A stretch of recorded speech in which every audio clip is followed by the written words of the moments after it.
Hello again, everybody. It's Scott Casper for Takedown. This interview brought to you in part by our friends at Blue O4 Water. It's smart water. It's loaded with electrolytes, things that leave your body when you train can now be put back in efficiently through Blue O4 Water. Let's head out to Colorado Springs. A young man out there, well, he's not too young, but younger than I am, recently completed his final task in the world of wrestling when it comes to competition. In the 2014 U.S. Open that took place in Las Vegas just last weekend, his final match, the championships, apropos for him anyway, he took his shoes off and placed them in the middle of the mat, turned his back on what had been his life for so many years, and retired.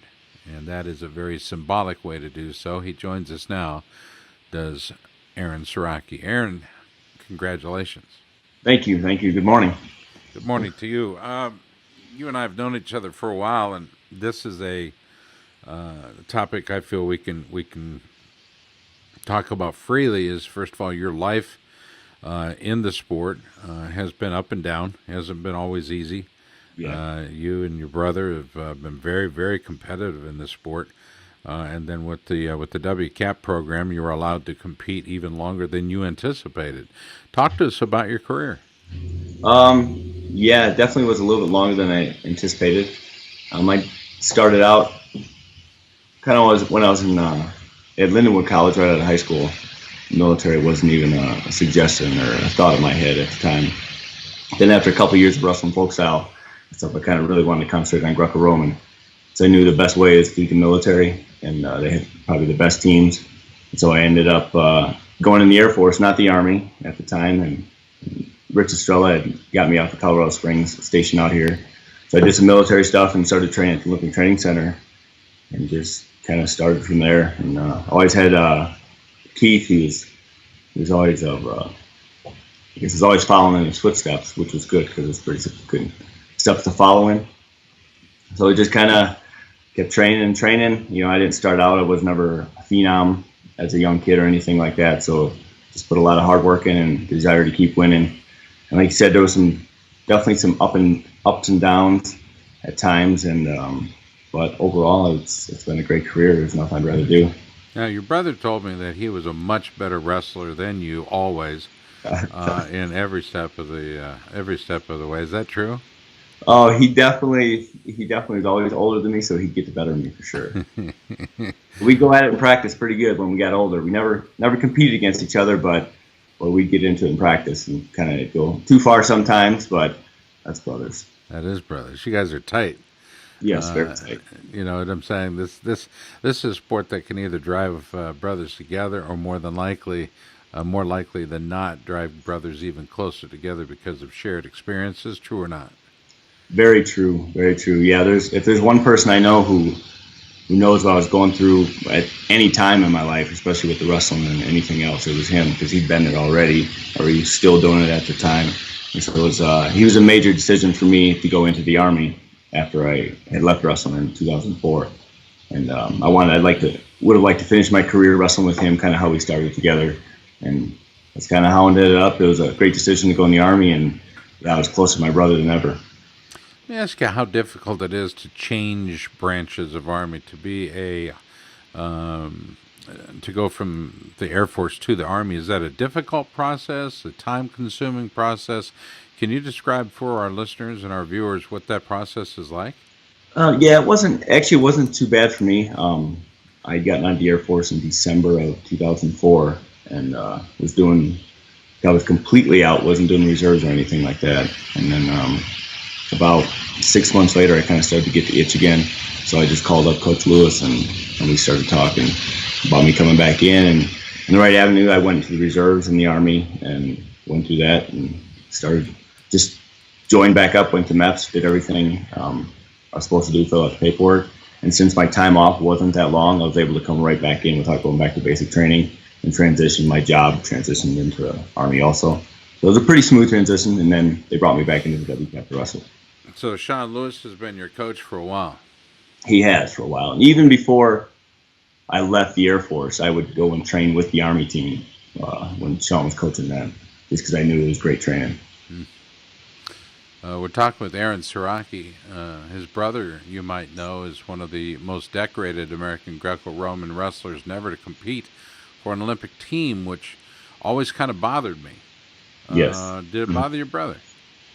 Yeah, I think so. Yeah, I mean, well, I definitely know it did. It does bother him, Um, I'm sure that he feels there's a few things left undone, because he's always talking about competing. Even when I was coming to wrestle at nationals, it was kind of a last minute thing for us, and he was jealous. He said he wanted to compete, and I was just like, Keith, you don't have nothing to prove anymore. You're a great wrestler, a great career, and everything else. But I think that not competing in the Olympics and winning 2 Olympic trials on the same, token is pretty hard to take. But he got over it and pushed it aside, and he's doing great right now. And you were a state champion in Wisconsin, if memory turns back to, was it 3-time state champ? Not just two. Two times. Two-time state champ. All right. Which in and of itself I think is pretty high praise indeed for one's career in high school. But you guys were also learning how to compete on the international stage. When did you know that you wanted to be involved with Greco? When did you know that you wanted to expand that career? What was it about that style that really tripped your trigger? I'm not sure exactly what it was.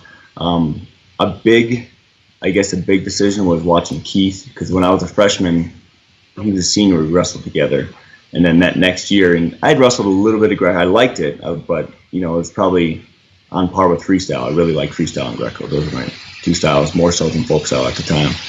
And then watching Keith go into the Army, and then they start training Greco, and then I seen the guys on the Army team, and I could watch them Greco. My first Armed Forces Championships I ever watched was in 1991 down in Fort Benning, Georgia, and I was a pretty young kid, a sophomore in high school at the time. And I remember watching Derek Waltrip lift these guys and just lift and big throws, and they had all the troops in the stands, and they were going crazy. And I think that was one of the moments when I kind of fell in love with Greco. And from then on, that was always in the back of my head to train for the Olympics. Olympic trials. Let's go back to April of the 2012 and Iowa City. I got to believe Iowa City has some bittersweet memories, sweet because there were so many people there, and it was a great and lively crowd, well educated and informed, but not an empty seat watching you compete. And you made darn close, didn't you? I mean, you came in second at the Olympic trials there in Iowa City, losing only to Ben Provisor, and a pretty tight bout at that at 163. How is that memory for you now? It's in the past. It's losing in the finals. That was my second time. I lost in 2008 also to Brad Beering, and then the losing the last one was a little bit closer. It was a tight match. The points had gone my way, and then it was a challenge, and then it went the other way. So it was a pretty tough loss to take, for a while. And but now, I mean, you look back, it's wrestling. Calls happen either way. You win by some calls, you lose by some calls, and we went to London and helped Ben get ready and everything there. And Justin Lester and that, and just kind of pushed on. And now I'm ready to coach. He's chance. He's talking about possibly coming in the Army at one point, which would be good. Good addition. Any regrets there at all? Not really. No, I trained everything I did. It was focused towards wrestling and winning trials, and it just ended up not happening. I was close, really close, but didn't get it completely done. No regrets, really. No, I guess there's really nothing I'd rather be doing than wrestling. It's a great career. I was glad I was able to do it to an older age and enjoy. And I seen as the years go on, you get a little bit wiser, in a few different ways about the sport, and body doesn't react the same, but your mental capacity gets better and stronger. And so I think now switching to coaching is will be a good transition. Pretty excited. Well, talk to us a bit about what you'll be transitioning into now. Retiring from the mat, retiring from active competition does not necessarily mean retiring from wrestling. No, definitely not retiring from wrestling. Well, transitioning to coaching with the World Class Athlete program, I'll be one of the assistant coaches under Sean Lewis and Bruce Robinson. along with Jason Kutz and Oscar Wood. So it's a great coaching staff. Um, and we'll be doing day-to-day Greco-Roman life again, only this time I'll just be on the other side and helping these guys with their technique and push them in the right ways, and kind of hold them back at certain times. But most of the time just being there for anything they need. Most of these athletes that we work with are professionals in the way they handle stuff. So it makes it an easy job, and it's exciting because they want to win, and we want them to win just as bad. The Army does have a bit of a stranglehold on Greco, does it not? It does a little bit. We like our Greco-Roman, yeah. But our freestyle program is definitely building now too. I see Moses Fay was the first freestyler for the Army to be in the finals of the U.S. Nationals in I think about 12 years. So it's building. We're on our way. Moses is a good man with a big heart. He is. Yep, he's a great guy. One of the best. You also have a club system going with your brother, and it's.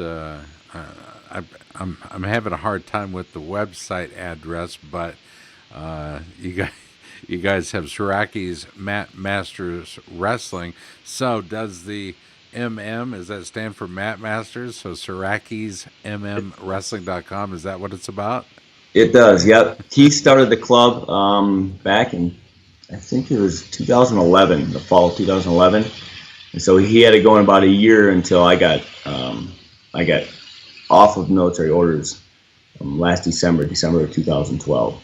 And so I had a kind of year to do what I wanted to do, I guess, a little bit with reserve duty and everything else. And so I started coaching. I opened up a new spot in a different town.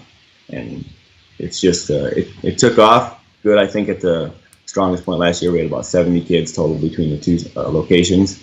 And we focus on all three styles, but it's good just to start giving back a little bit and see, because we had some great coaches when we were kids, and so we just kind of want to pass it along like people pass it along to us. Some kids. Hang on now. You guys never competed as kids, as far as I know, but does this give you guys a chance to go head to head using some, should I say, a couple teams to do the dirty work? Oh yeah, we've definitely gone head to head, even on a few of our athletes. Now they're all Mat Masters, but yeah, there's definitely a little rivalry between my guys, I guess, and his guys, and it was pretty good. It was. I remember one instance last year at Freestyle and Greco State. Two of our guys were wrestling, one of each of our guys, and there was a certain call, and Keith went to get it changed. I couldn't believe he was trying to change the call because we didn't let him wrestle. And we both get a little heated about that, but laugh about 5 minutes later. So. All right, so do you have Woodland Park, or does he? Keith has Woodland Park. I'm in Monument, Colorado. You're in Monument, Palmer Ridge. So Palmer Ridge and Woodland Park. All right. The first meeting, do you remember the score? I do not remember the score. I remember we won. It wasn't by much, though, I don't think. But it was Keith's first. Was it 46-37? It could have been it. Uh-huh. Yep. The Bears came out on top, 46-37. Yes. Okay. Yes. All right. I just want to keep everybody honest here. I know it's fun to sit in the corners, but I don't know if I could do it, especially if it's my brother on the other side of it. I just don't know if I could do it. I understand it's wrestling and all, but dang. Listen, on behalf of the United States and the people that this country holds dear, you have done us a service, and that is, of course, you've honored her, you protected her, and in all callings, and you've done so well. You've represented our sport in such a way that we're all proud to know you, to have had you in our sport, and have you continue to lead the youth of our country. And on behalf of it, may I please be allowed to say thank you. You and your brother have just been outstanding examples of the young men we wish this sport to produce. And by golly, you just absolutely soaked it up and gave it back even more. And we can't tell you thank you enough and tell you how much we appreciate it. The way you retired was definitely significant to all of us. It's one of the most romantic of moments in the world of sport. It really does bear the souls upon completion, and you're leaving your history behind. You're leaving it on the mat, and a very neat way to signify the end of your active career as a competitor. So I thank you for that. Oh, well, thank you. I appreciate all the words, the kind words, and it's yeah. The retirement it wasn't really planned. It's kind of a I was walking off the mat. I was gonna try to do it before, but I couldn't get the tape off my laces.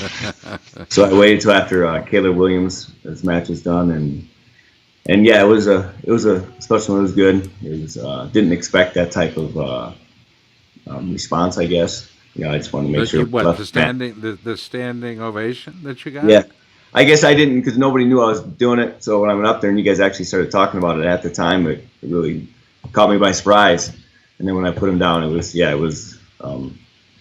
tough at the same time. It's a little bittersweet because you are leaving a party, the party it's gone now, but we're moving on to better stuff, I guess, coaching, and that'll be just as exciting. Now we have 20 some guys to worry about instead of just myself on a mat. Well, we've been worrying about you for a whole long time, brother, and we've been in your corner so many times, countless ways. We just can't say thank you enough. But we hope to be able to do it in future years as you bring about the youngsters, and you're going to be staying with the WCAP program. You're waiting for your orders now, correct? Correct. Yep, I will be staying with the WCAP, and I guess I couldn't be any prouder to be, part of something like that. And it's a real, not just a team, but such a family oriented, and it's a real honor to be part of that program. Well, I know you're a staff sergeant, but let me at least say this and say it once, and let's get it out of my system. Sir, you have amazed me, and I appreciate the way you've walked through this sport. Thank you very much. All right, thank you. For all of us at Takedown, I'm Scott Casper. This has been a special one-on-one with Aaron Sieracki, who has retired from the sport after